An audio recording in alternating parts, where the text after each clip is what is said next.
Out है, लेकिन please हमारे ट्रिप कट शॉर्ट मत कीजिए। पहले उसके बाद एटलीस्ट रुको तुम, क्योंकि जाना तो मुझे पड़ेगा। Welcome to honey flower forest resort. कल मैं आप लोगों का अच्छे से स्वागत नहीं कर पाई थी, इसलिए सॉरी।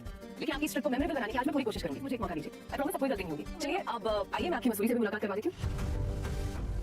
आज का मौसम बहुत अच्छा है, तो जगह जगह पंडाल भी लगे हैं, तो हम वहाँ भी दर्शन कर लेंगे और इवनिंग में यहाँ आरती भी होगी। ये रिश्ता क्या कहलाता है, क्या आने वाले एपिसोड होने वाले हैं ज़बरदस्त दोस्तों। आने वाले एपिसोड में आप देखेंगे कि जब अरमान और गीतू जा रहे होते हैं तो अमीरा उन्हें कहती है आप हमारी वजह से अपना हनीमून ट्रिप ख़राब मत करिए, आप रुक जाइए, कल हम आपका अच्छे से वेलकम नहीं कर सके थे, आज हमें ये मौका दीजिए। अरमान कहता है हमें जाना तो होगा।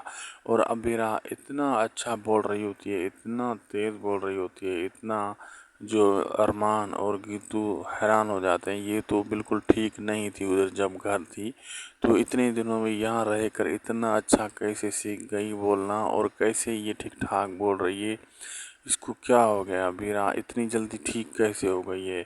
और ये अरमान और गीतू और अबीरा सवालों के घेरे में तो आ चुके हैं। अब आगे देखना मज़ेदार होगा, क्या क्या होने वाला है। वीडियो अच्छी लगी तो लाइक करें, शेयर करें, सब्सक्राइब करें। मिलते हैं आपसे अगली वीडियो में।